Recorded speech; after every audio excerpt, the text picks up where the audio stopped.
மாற்றி என்னென்னமோ இயேசு மேல சொல்லணுமோ அத்தனையும் சொல்லி முடிச்சுட்டாங்க. சரி விட்டுற விஷயத்த அதாவது அறிமுகத்துக்காக சொன்னேன்.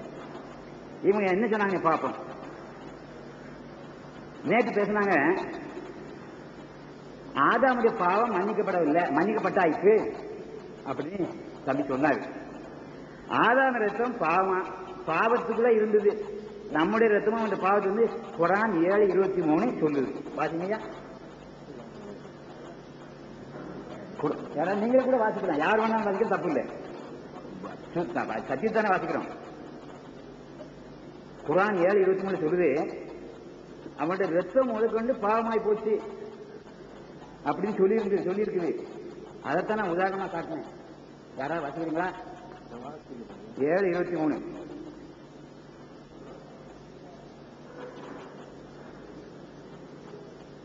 அதற்கு அவர்கள், எங்கள் இறைவனே, எங்களுக்கு நாங்களே தீங்கிழைத்துக் கொண்டோம்.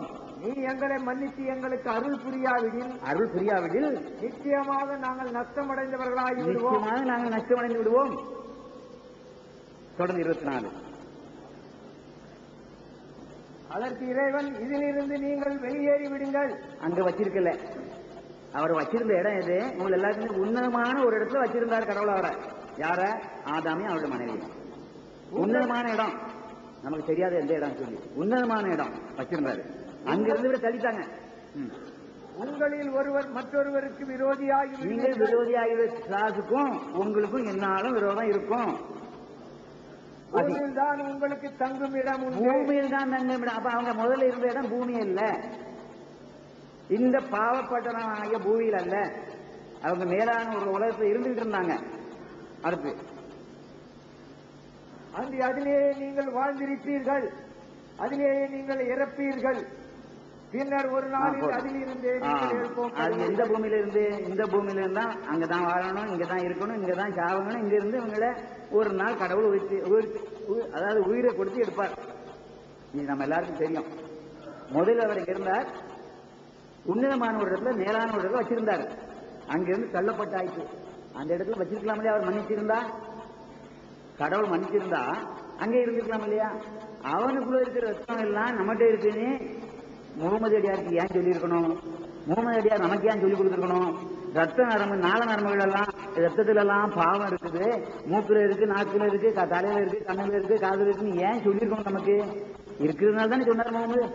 அவர் அறியாமல சொன்னாரு. நேற்று நான் சொன்ன உங்களுக்கு, முகமதுடைய இதயத்தில் இருந்த கருப்பான வஸ்துவை எடுத்து விட்டு வெண்மையான வஸ்து அவருக்குள் வைத்தார் இறைவன் அப்படின்னு அவர் சொல்லியிருக்கிறார். நமக்கு நான் ஒரு முஸ்லீமா இருக்கனால உங்களுக்கு சொல்றேன், அப்படி நான் ஒரு நல்ல கிறிஸ்தவனா இருக்கனால சொல்றேன். வழி நெடுகிலும் கடந்து வந்து மேலான ஒரு நிலைக்குள்ள முஸ்லீமும் கிறிஸ்தவனுமாக நான் இருக்கிறபடியா நான் சொல்லுறேன். இப்படி பாவத்திற்குள் எல்லாரும் இருந்தார்கள் என்று இதுவரைக்கும் சொல்லப்பட்டிருக்கிறது. எவனும் அந்த இடத்துல இருந்து மீறப்படல, பாவத்துல எல்லோரும் இருக்கிறோம்னு சொல்லப்பட்டிருக்கிறது. முகமதுல 48:2 பாவ மன்னிப்பு கேட்டார். நான் நேற்று உங்களுக்கு சொன்னேன், வாசிக்க வேண்டாம். அதாவது அதற்கு சொன்னாங்க அதாவது அவர் பாவமா இருந்தார். அதாவது அதுக்கு நான் சிலந்தி பூச்சிய உயிருள்ள ஒரு அந்த அம்மாதாங்கிற பாவத்திற்கும் அது பண்ணின கூட்டிற்கு கிரியையும் பாவமா எழுதப்பட்டது. ஒன்று ஆத்மா செத்து போன பாவம், மரணத்துக்குள் ஆகிட்ட ஆத்மா, தன்னை அறியாத ஒரு பாவம். திருப்பி அந்த தன்னை அறியாமலே ஒரு மனிதன் கை செய்கிற, கால் செய்கிற, கண் செய்கிற, மூக்கு செய்கிற, வாய் செய்கிற, நாவு செய்கிற, கால்கள் செய்கிற, இருதயம் உள்ள திருக்குள்ள இருதயம் செய்கிற அத்தனை பாவத்தையும் அந்த பாவம் உள்ளே இருக்கிறபடியால் அது நம்மால் உணரப்பட முடியாமல் உள்ளே மறைந்திருக்கிறபடியால் அந்த பாவத்தை நம்ம இப்பொழுது கிரியாக செய்கிறோம் அப்படின்னு நான் நேற்று சொன்னேன், இன்னைக்கு சொல்றேன். அதே பாவம் அவனுக்கு இல்லாம போயிட்டு மன்னிச்சு போயிட்டாருன்னு சொல்லி நண்பர் வாதிச்சார். அது உண்மை அல்ல அப்படின்னு உங்களுக்கு எல்லாருக்கும் தெரியும். நம்மளை யாரும் பாவம் செய்யாம இல்லை, இன்றைய வரைக்கும் செய்யறோம். ஒருவேளை முஸ்லீம்களாகவும் கிறிஸ்தவங்களும் ஆனவங்களுக்கு நம்ம செய்யறது பாவங்கிறது உணர்த்தப்பட்டிருக்குது. சீட்டாடுறவன் தானும் நியாயமா தான் செய்யணும்னு நினைக்கிறான், குடிச்சிட்டு ஆடுறவன் அப்படித்தான் நினைக்கிறான், விபச்சாரம் செய்யணும் நான் செய்யறது தப்பு இல்லைன்னு நினைக்கிறான். அப்ப கிறிஸ்தவங்களுக்கு முஸ்லீம்களுக்கு என்ன வந்து இருக்குது உள்ளத்துல? பாவம் ஒண்ணு உண்டு, இதை செய்யக்கூடாது, இதை செய்யலாம். முகமது நபி சொன்னதை நம்ம செய்யணும், அவர் செய்யாதுன்னு சொல்றது செய்யக்கூடாது. ஏசு கிறிஸ்து சொன்னதை செய்யணும், அவர் சொல்லாததை செய்யக்கூடாது அப்படிங்கிற எண்ணம் நம்மளுக்குள்ள இருக்குது. யாருக்குள்ள இருக்குது? ஒரு முஸ்லீமிடமும் ஒரு கிறிஸ்தவனிடமும் இருக்கிறது. நம்ம மற்றவங்களுக்கு வம்புக்கு எடுத்து விட வேண்டாம். நம்மளில் சரியான முஸ்லீமும் சரியான கிறிஸ்தவனும் இப்ப நான் சொல்லியிருந்த காரியத்தை ஒத்துக்கிட்டு அதுக்கு மேல கடந்து போக முடிஞ்சா கடந்து போகலாம். கடந்து போவதற்கு உங்களுடைய பாடு. அவை பாவம் மனிதனுக்கு விட்டு போகல, என்றைக்கும் இருக்குது, என்றைக்கும் இருந்தது, இருக்குது, இன்னமும் இருக்கும். சாத்தான் நித்திய ஜீவனில் மனிதர்கள் எடுத்துக்கொள்ளப்படுகிற வரையிலும், இந்த பூமியிலிருந்து மனிதர்கள் எடுத்துக்கொள்ளப்படுகிற வரையிலும் எனக்கு அனுமதித்தா கடவுளை சொல்லி கேட்டு வச்சுட்டான். எனக்கு அது வரைக்கும் எனக்கு இருக்கிற உரிமை அறிமுகப்படுத்தி நான் நேற்று சொன்ன அந்த வசனங்களை சரியா நான் திருப்பி சொல்ல வேண்டிய அவசியம் இல்லை. இது முதல்நில பாவம். முன்வினை குர்ஆன் 48:2 முகமது முன்வினைக்காக தன்னுடைய முன்வினை ஆத்மாவின் இருளடைந்த அந்த ஆத்மாவின் ஒளிக்காக நப்ச லவாமாங்கிற ஒளிவாழ்வு வருவதற்காக அவர் பிரார்த்தித்தார். அது முன்னிலை பாவம். அந்த பாவத்தை குறித்து இப்பொழுது நம்ம தெரிஞ்சுக்கணும். சரியா அந்த பாவம் உள்ள இருக்கனால கிரியையின் பாவம் வருகிறது. அந்த பாவம் வேறு, இந்த பாவம் வேறு. நண்பர் அவர்கள் என்னாகும் 14 வசனம் எழுதாம வாசிக்கணும் அவசியம் இல்லை. நண்பர் சொன்ன காரியம் போன முறை அவர் வாசித்தாரு. 14:90-20, ஏசாயா 55:7, உபாகம் 9:18-19, 1 ராஜாக்கள் 8:33. இத்தனை காரியங்களும் பின்வினையானது. கடவுள் மன்னித்தார். எப்போ ஒரு பலியிட்டு இருந்தாங்க, ஆண்டவரே தப்பு செய்தேன் அப்படின்னு இறக்கத்துக்காக மண்டாடினாங்க, தௌபா செய்தாங்க, உன்னை மன்னித்தேனப்பா, சரி இது விட்டு மன்னிப்பு கேட்கும்போது கடவுள் மன்னித்தார். எந்த பாவத்தை? கிரியையின் பாவத்தை. என் கைகள் செய்த பாவத்தை, என் வாய் செய்த பாவத்தை, நாவு செய்த பாவத்தை, என் கண்களின் பாவத்தை, என் தலையறிவால் வந்த பாவத்தை கடவுள் மன்னித்தார். உண்மைதான். அந்த கிரியையின் பாவத்தை தான் மன்னித்ததாக அவர்கள் பேசிக் கொண்டார்களே தவிர இந்த ஆத்மா மரணத்தை குறித்து அவர்கள் எதுவும் பேசல. ஆத்மா செத்து போயிருக்கிற மரணத்தை குறித்து அவர்கள் பேசல. கிரியையின் பாவத்தை சொன்னாங்க. அப்படிங்கிறத உறுதிப்படுத்தி பாவம் மனிதனுக்குள் எப்போதும் உயிரோடு இருக்குது. அது நம்முடைய ஆத்மாவை சாகடிச்சு அது ஆண்டு கொண்டு இருக்குது. சாத்தான் இடத்தில் எப்போதும் தோண்டி கொண்டிருக்கான்னு 12:53 கொண்டு உங்களுக்கு நான் நிரூபிச்சு காட்டினேன். யூசுப்ல அந்த கருத்துக்கு வந்து நான் நிரூபிச்சு காட்டினேன். அதனால நான் தொடர்ந்து போறேன். தீர்க்கர்கள் சிலர் பரிசுத்தர்களை கடவுளுக்கு நல்ல பிள்ளைகளாக கீழ்ப்படிந்து அவரை குறித்து மக்களுக்கு சொன்னவங்களையும் சிலர் நல்ல மக்களையும், அதாவது ஆண்டவனை கீழ்ப்படிய முடியும் தேவன் தீர்க்கர்கள் பரிசுத்தர்கள் சொல்லியிருக்கிறாரு.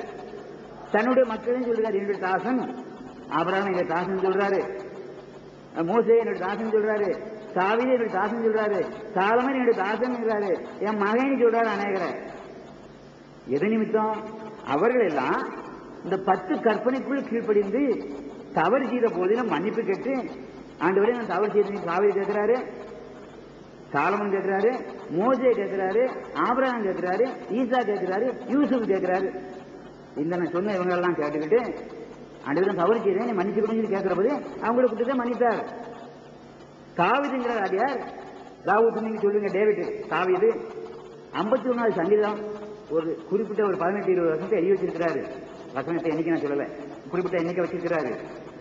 அத்தனை வசனத்திலும் தன்னுடைய தான் செய்த பச்சைபால் சொன்னாங்க இல்லையா, இது வேதமா அப்படின்னு சொல்லி பச்சைபால்ங்கிற ஒரு பெண்ணோட அவர் தப்பிதமா ஜீவனம் பண்ணி அவருடைய ராஜ பவரை கொண்டு அந்த பண்ணை கெடுத்து அதை செய்ததற்கு காரணமாக அதை குறித்து இந்த பாவையின் தாயிலிருந்து எனக்கு வந்து போச்சு, தாயினை பாவத்துக்கு அர்ப்பந்தெடுத்தால் நம்ம எல்லாருக்கும் தெரியணுங்கிறதுக்காக அந்த வேத புத்தகத்தை எழுதி வச்சாரு.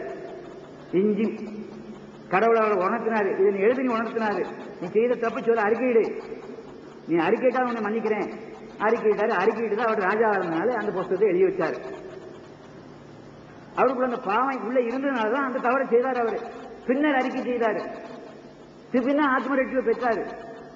ஆத்மாவில் அந்த முகமது 48:2 முன்வினைக்கா பாவத்துக்கு பரிகாரம் கேட்டது போல இந்த 51வது சங்கீதம் 51 அதிகாரத்தை சமூர் 51 அதிகாரத்துல அந்த பாவ மன்னிப்பு ஆண்டவனை பெற்று அந்த இருதயத்தை ஆண்டு கொண்டு அந்த பிசாசின் வல்லமை வென்று மரணத்திற்கு தப்பினார். சரீர சாவுக்கு அல்ல. நான் மரணம் என்று குறிப்பிடும் போது சரீர சாவை சொல்லவில்லை. இது என்ன 60 வருஷம் அல்ல 80 வருஷம், அதிகபட்சம் ஞானியமா 80 வயசு மேல தாத்தா மாதிரி இருக்க மாட்டாங்க. ஏறத்தால 60 வயசு கிடந்த கொஞ்சம் பேர் இருக்கிறாங்க. இருக்கட்டும், கடவுளை அவங்களை ஆசீர்வதிக்கட்டும், இன்னும் ஆயுசு கொடுக்கட்டும், இன்னும் அவங்களை அறியட்டும், என் பிள்ளைகளுக்கு அவங்க கடவுளை போய் சொல்லிக் கொடுக்கட்டும். நான் அதுக்காக அவங்களெல்லாம் ஆண்டவர்கிட்ட வேண்டிக்கிறேன், அவங்களுக்கு நான் ஆயில பெருக்கி கொடு கடவுளையும் சொல்லி வேண்டிக்கிறேன். இந்த சொற்ப காலத்தை குறித்து நம்ம சொல்லல. ஆதாம் காலம் முதல் இந்திய தின வரையிலும் ஒவ்வொரு மனிதனும் அவனுடைய ஆத்மா சாகடிக்கப்பட்டு அதை குறித்து அறியாமல் இருக்கிறார்கள். ஒருவேளை நம்மில் கொஞ்சம் பேர் மொத்தத்தையும் எடுத்துக்கிறோம், கூடி அவ்வளவு வரையும் எடுத்துக்கிறோம், முஸ்லீம்களும் கிறிஸ்தவர்களும் அதை அறிந்திருக்கிறோம். ஆனால் அது நம்ம வீட்டுக்கு போயிடல. அது ஏதோ ஒரு விதத்தில் ஒரு இடத்துல இருந்துட்டு தான் இருக்கும். முழு பரிசுத்தம் ஒருத்தனும் இல்லை. கடவுளை தவிர ஒருத்தனும் முழு பரிசுத்தம் இல்லை. இந்த